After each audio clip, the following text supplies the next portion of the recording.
Pergerakan indeks harga saham gabungan ditutup menguat 119,19 poin atau naik sekitar 1,82%, tembus ke posisi 6.665,04.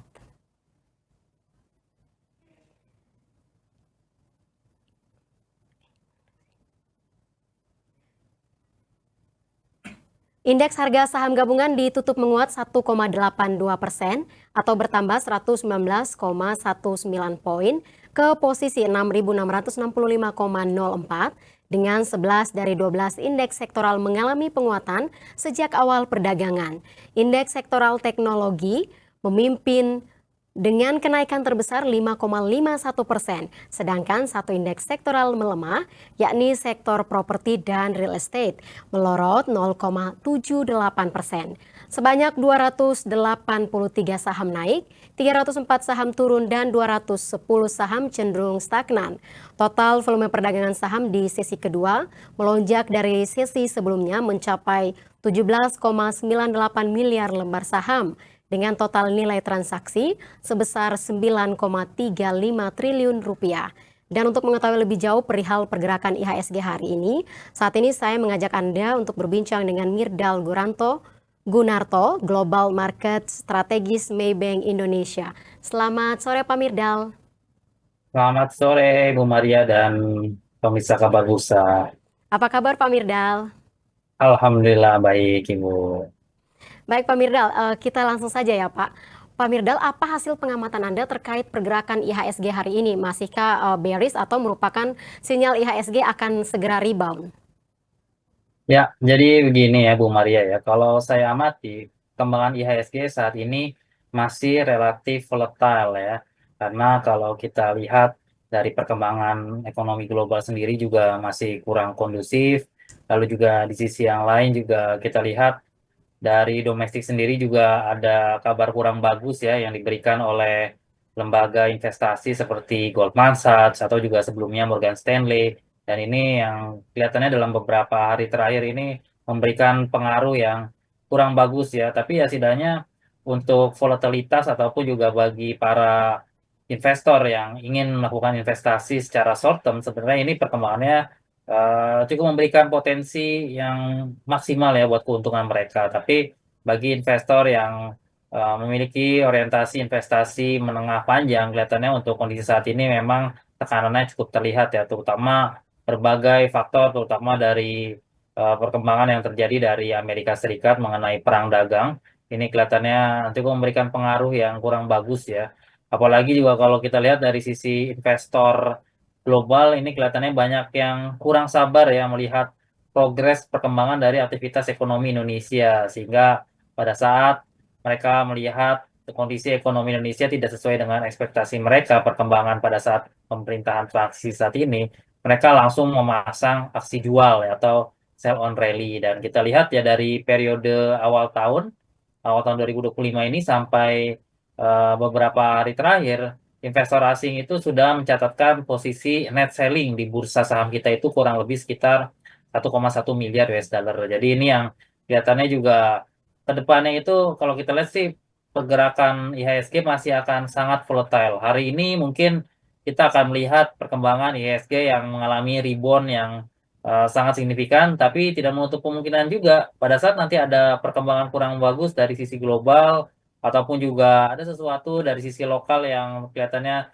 tidak sesuai dengan ekspektasi pelaku pasar, bisa saja kemudian IHSG kembali longsor ya. Jadi volatilitasnya sangat kuat. Jadi ya kalau kita lihat untuk orientasi investasi saat ini, ya tentunya kita melakukan aktivitas investasi berorientasi jangka pendek. Walaupun bagi investor jangka panjang tentu secara bertahap mereka bisa melakukan aksi buy on weakness untuk saham-saham yang memiliki fundamental menarik dan valuasi murah. Jadi ini sih ya kalau saya lihat sih untuk pergerakan IHSG masih akan seperti ini terus sampai nanti ada perkembangan yang firm atau perkembangan yang konsisten dari kondisi perang dagang terutama antara Amerika Serikat dengan China, Kanada, ataupun juga dari sisi Meksiko ya. Dan kalau untuk Indonesia nanti kalau misalkan program-program pemerintah sudah berjalan dengan baik ya, program seperti makan bergizi gratis ataupun juga aksi investasi di dan Antara juga sudah terlihat hasilnya, tentu ini juga akan memberikan pengaruh yang sangat positif untuk IHSG. Tapi untuk sekarang ini, ya saya lihat sih masih sangat volatile. Mungkin itu dulu sih Bu Maria.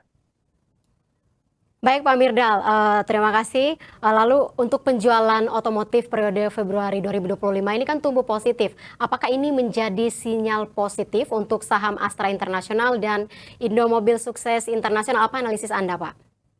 Ya, kalau saya lihat sih ya sebenarnya dari performa saham-saham terkait dengan otomotif ini sebenarnya dari tahun lalu itu under pressure ya, Bu Maria ya, karena kalau kita lihat pada tahun lalu saja penjualan mobil itu per bulan itu tidak sampai lebih dari 80.000 unit, rata-rata itu di bawah 80.000 unit, dan pada tahun ini, pada periode awal tahun ya, kalau kita lihat ternyata penjualan dari otomotif juga kelihatannya juga kurang bagus ya.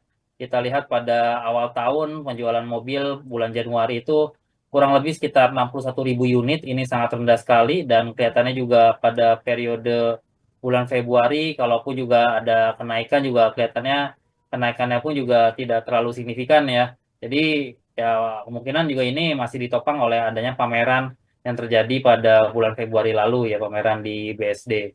Tapi kalau kita lihat dari secara fundamental, terutama dari sisi iklim suku bunga yang masih tinggi, lalu juga daya beli masyarakat juga belum mengalami kenaikan yang signifikan, walaupun ada kenaikan UMP 6,5% ataupun juga adanya kenaikan gaji guru, tapi kelihatannya ini masih belum bisa memberikan dorongan ya buat penjualan mobil secara umum. Jadi tekanan untuk saham ASII, terutama dari sisi lini bisnis otomotif termasuk juga Indomobil, kelihatannya masih akan terus terlihat. Walaupun ya memang secara valuasi sih kita lihat masih sangat menarik ya.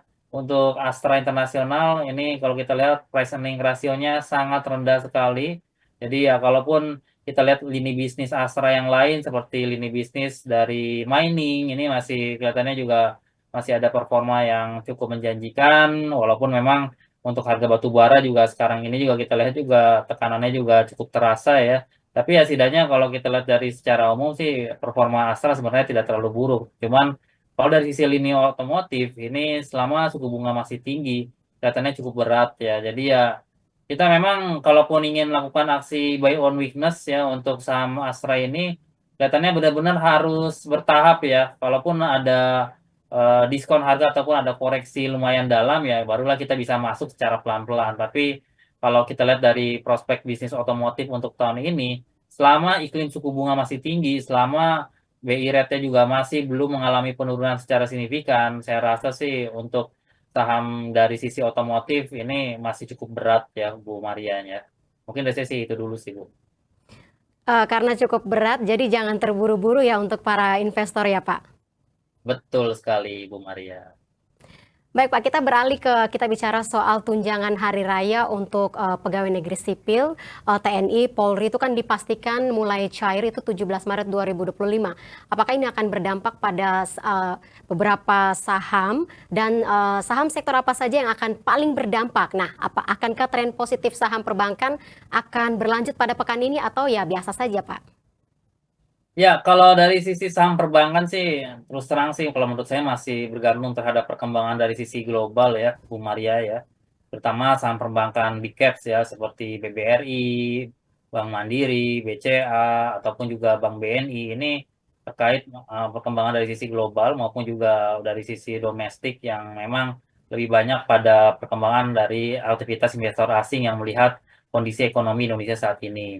Kalau untuk dampak positif dari pencairan THR ya untuk PNS ataupun juga aparat sipil yang lainnya ya, ini kelihatannya sih dampaknya positif ya. Yang paling terlihat terutama adalah saham-saham bergenre untuk komoditas retail ya, ataupun juga baik itu pakaian, lalu juga untuk barang non durable goods yang lain ya, kelihatannya juga ini akan menarik ya. FMCG ya, ini juga kelihatannya masih akan cukup menarik karena pasti setelah mendapatkan THR mereka akan membeli barang-barang kebutuhan untuk Lebaran, dan kemungkinan juga nanti untuk saham-saham bergenre ataupun juga sektor transportasi juga akan cukup menarik ya. Ini ya tentunya kita lihat sih dalam beberapa pekan ke depan ya, termasuk juga saham-saham untuk jenis food and beverage, makanan minuman ini juga cukup menarik ya.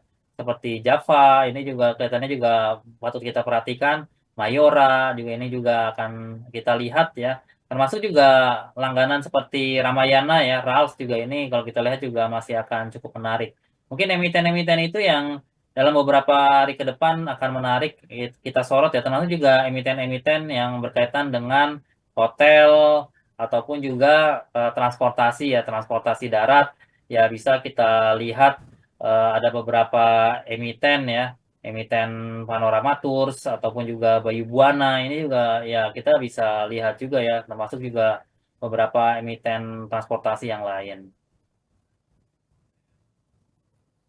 Baik Pak Mirdal, seperti yang kita ketahui bersama bahwa konglomerat Prayogo Pangestu itu mencatat sudah 2 kali menambah kepemilikannya di BPRT sepanjang tahun 2025. Tetapi harga saham Barito Pasifik ini justru bergerak minus secara year to date. Apa analisis Anda terkait hal ini, Pak?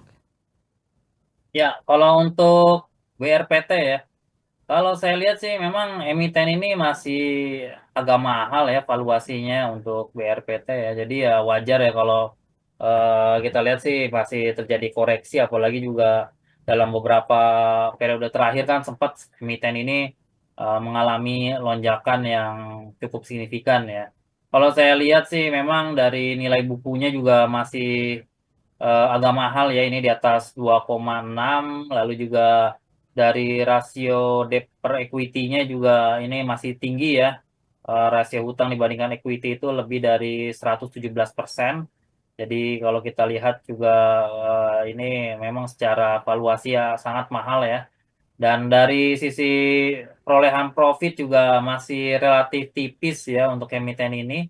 Jadi ya kalau saya lihat ya tentunya untuk emiten ini ya harus hati-hati ya. Kita tidak bisa melakukan aksi investasi untuk jangka menengah panjang kecuali memang sudah mengalami diskon yang sangat besar. Kalau untuk saat ini ya mungkin lebih cocoknya untuk pelaku pasar yang memiliki orientasi untuk teknikal ya, ataupun juga orientasi jangka pendek. Jadi ya kalau kita lihat sih dari sisi fundamental sih masih sangat mahal sih Bu Maria. Mungkin kalau saya lihat sih itu.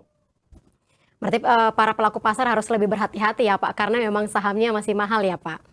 Ya kalau dari sisi valuasi fundamental sih mahal, tapi kalau ingin mengincar secara teknikal ya harus cepat ya, itu kan ada metodenya sendiri sih Bu Maria.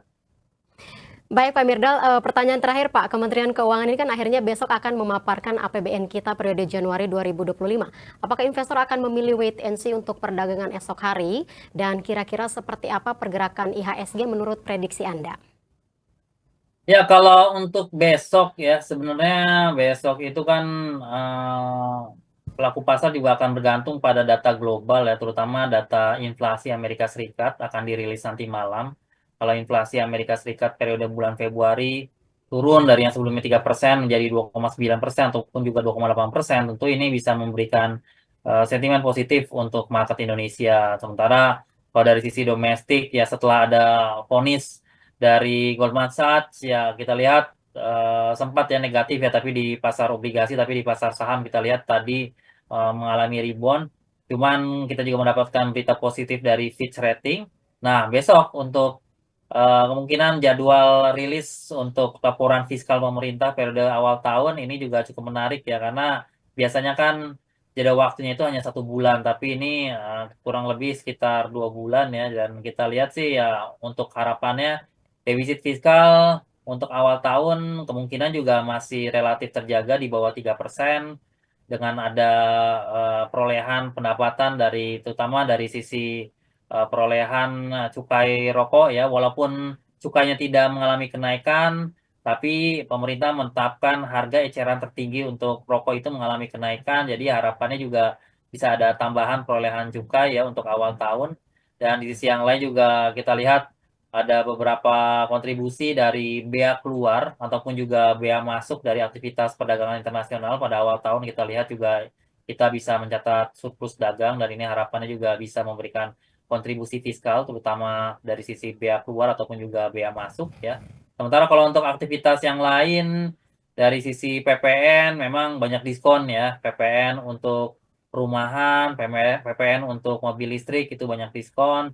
Lalu juga untuk kenaikan PPN juga terjadi hanya pada barang-barang mewah. Jadi ya kalau kita lihat sih untuk PPN ini kemungkinan kalaupun tumbuh positif, tumbuhnya itu kemungkinan sangat tipis ya. Jadi ya kita lihat sih untuk posisi defisit fiskal pada bulan Januari kemungkinan ya masih di kisaran level sekitar 2,4% terhadap GDP ya Bu Maria ya. Jadi ya memang secara umum sih tidak memberikan sesuatu yang surprise ya, tapi memang jeda waktu yang terlalu lama untuk rilis pengumuman perkembangan fiskal pemerintah ini cukup memberikan beberapa kekhawatiran ya pada investor, terutama investor global. Makanya kita lihat langsung lembaga seperti Goldman Sachs ataupun juga Morgan Stanley langsung mereka memberikan vonis ya yang kelihatannya sih mereka terlalu mengkhawatirkan program-program dari pemerintahan yang baru ya karena memang kan ada shifting anggaran, terutama shifting anggaran kurang lebih sekitar 306,7 triliun